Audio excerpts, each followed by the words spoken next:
We weren't against increasing it, but there was so much more to do. First, there were so many people in my state and throughout the country who were small, didn't know a big shot banker, and they couldn't get loans.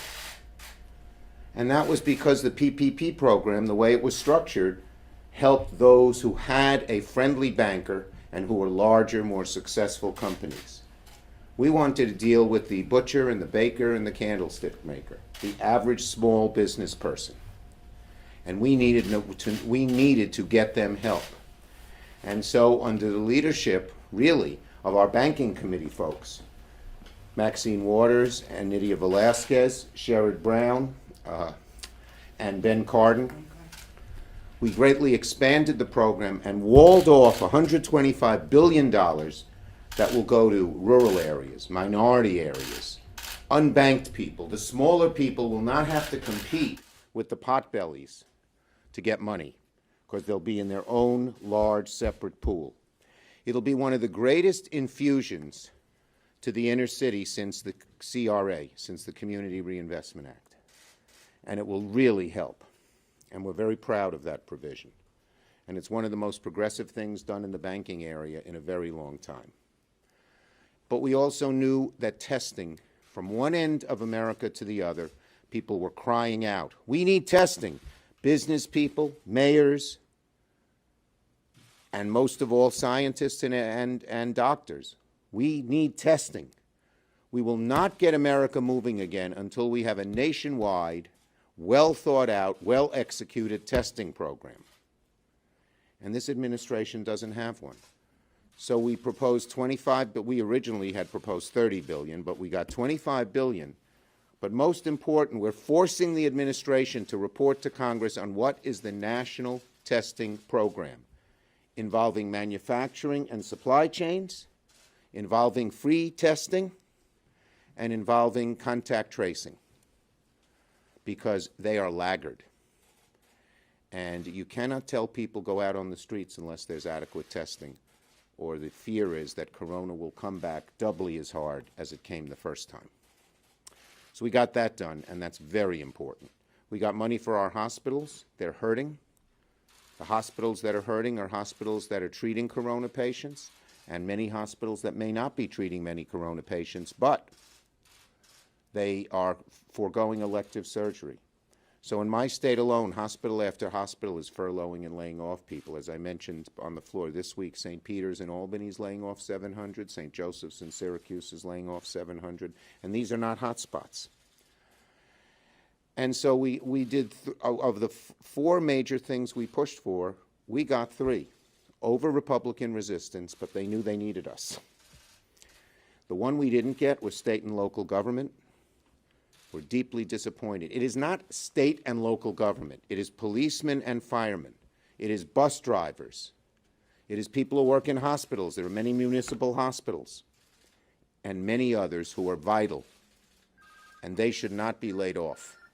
And that's why we wanted to help state and local governments. We did get one change, just one, but it's important.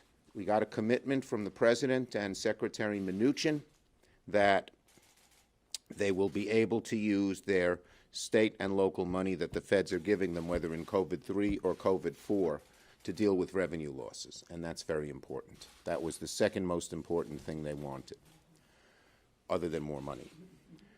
Now, one final thing. There will be a big, broad, bold COVID-4.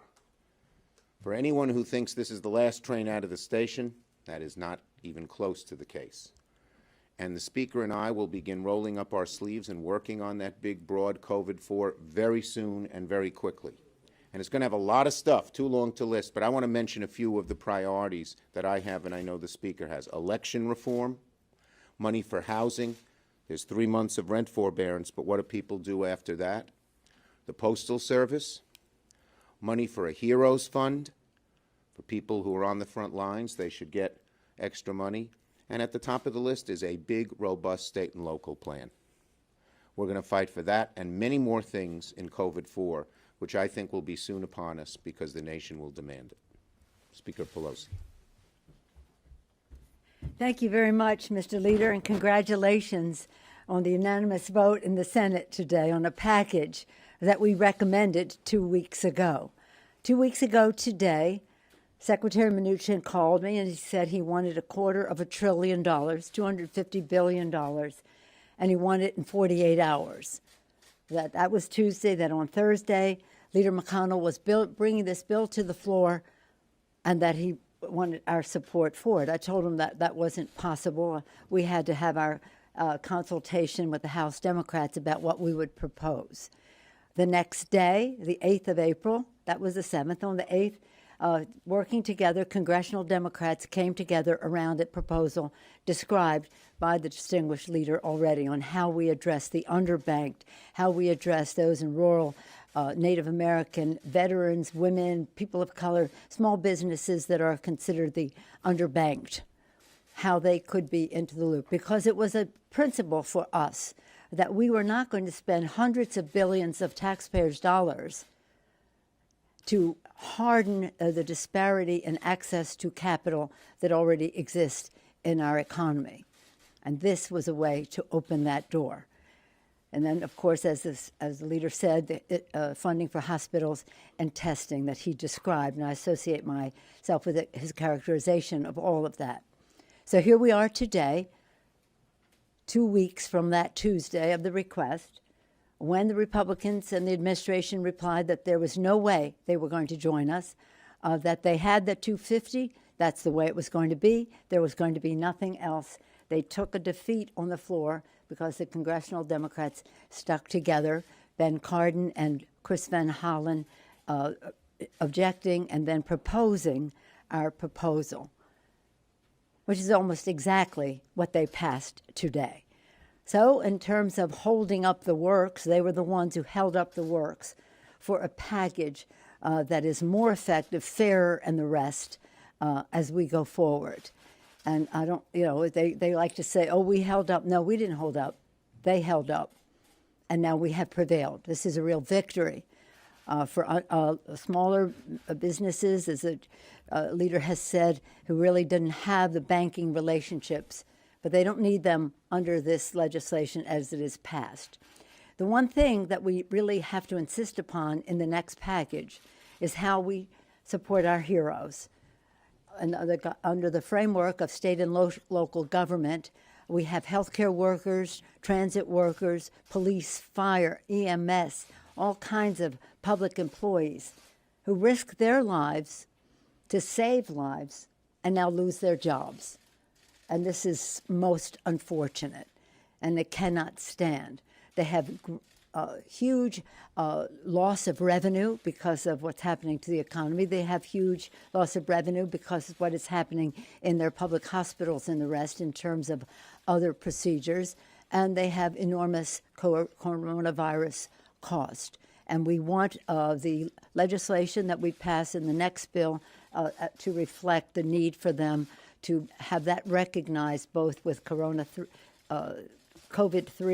CARES 1 bill, and CARES 4, as Corona 4. We have to get our names now. Are we going to call them COVID 4? Is that going to be the standard thing? Okay, COVID 4, everybody knows what that is. And that's what we've been working with already, some of which we haven't been able to get in other bills.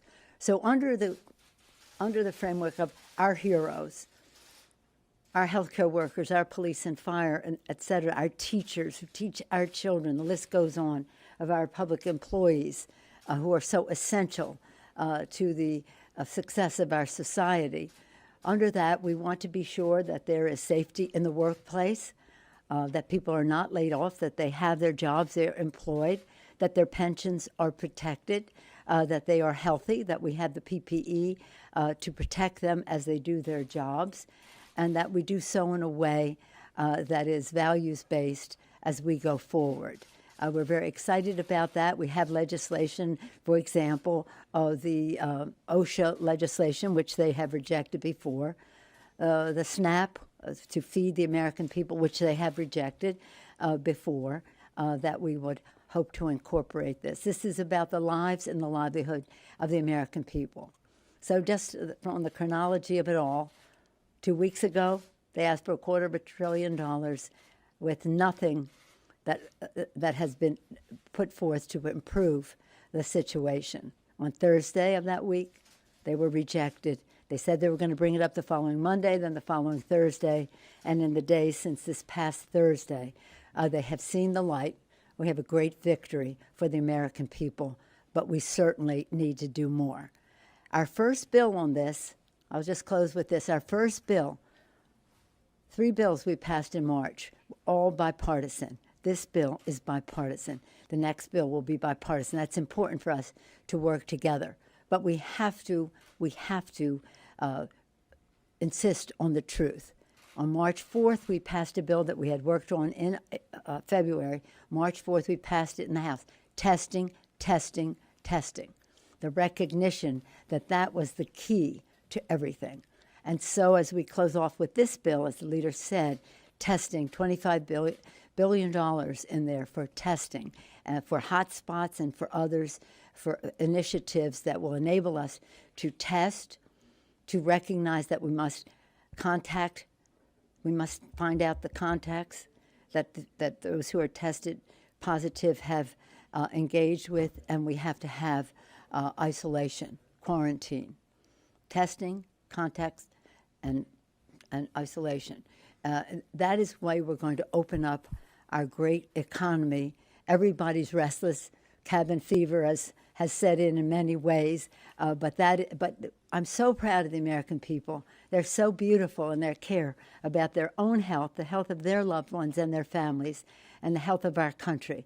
Overwhelmingly, they have said they don't think we should open up before we are ready from the standpoint of the health and well-being of the American people.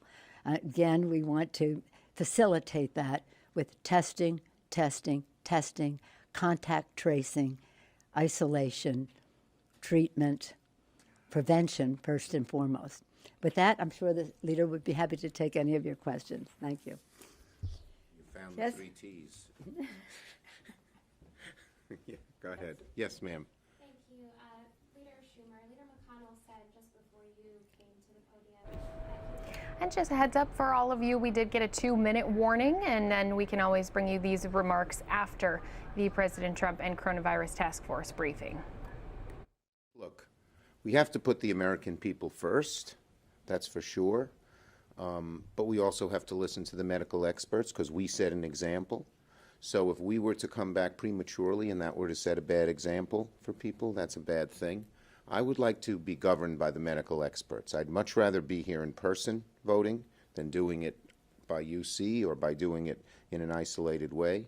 But we have to, there's a balancing test, and we got to be careful here. Got to listen to the experts. Yes. Thank you. Senator Schumer, I just asked Leader McConnell if he thought enough had been done to make sure that small businesses rather than large businesses get the small business loans. He said that that was a good question for the administration.